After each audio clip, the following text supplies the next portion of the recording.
Former U.S. Treasury Secretary Jack Lew. Mr. Secretary, it's great to have you. Appreciate the time. It's been quite a 24 hours where the speaker said that the meeting yesterday was maybe the best of the rounds so far. Although I was looking at McHenry just now, who was asked whether he believes June 1st is the X date. And he said, you know, I want to trust the Treasury's math, but they've got to show their work. Do you think the timing of the X date is under question at this point? Well, good to see you, Carl.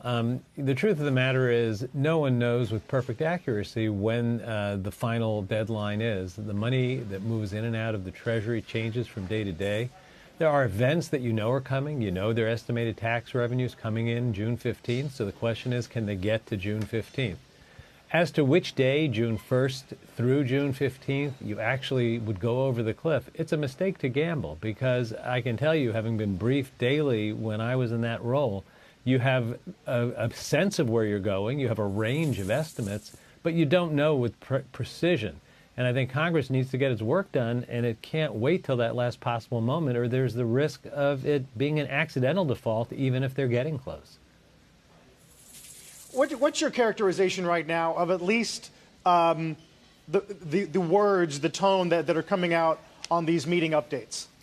Look, obviously, it's better when you hear reports that they're having serious conversations, exchanging ideas in a constructive way. I don't think we can tell from these reports exactly what's going on in the room right now. It's certainly difficult for me to tell you that I know exactly what's going on in the room right now. I do know there are a bunch of moving pieces which are still very difficult, and they need to make progress through them. They need to decide on what spending levels will be and for how long. They need to decide what they're going to do in terms of addressing some of the rescission of some of the COVID funds. And they need to get to the hard issues where there are just very, very stark differences between the two sides. And I think they should agree to take those things off the table and not do them. You know, on the Democratic side, work requirements for people on food stamps and TANF, they're just terribly difficult issues. I think it's terrible policy and it doesn't belong in a negotiation like this. Putting people into poverty shouldn't be the price that you pay to meet your obligations to fund our national commitments. It's Sarah. I asked Secretary Yellen this a few weeks ago, and she couldn't answer because she's current secretary. So I'll ask you, since you can, since you're not in office anymore, which is what happens if they cannot secure a deal? Who gets prioritized in terms of payments? Is it the bondholders? Is it the pensioners?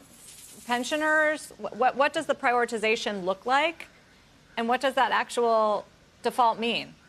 Yeah, Sarah, there are no good options. And the reason that question can't be answered is it should never have to be answered. We should be able to meet all of our obligations. And it's, I think, unthinkable to put the United States in a position where it would have to figure out, does it have the authority and the ability to pick and choose what to pay?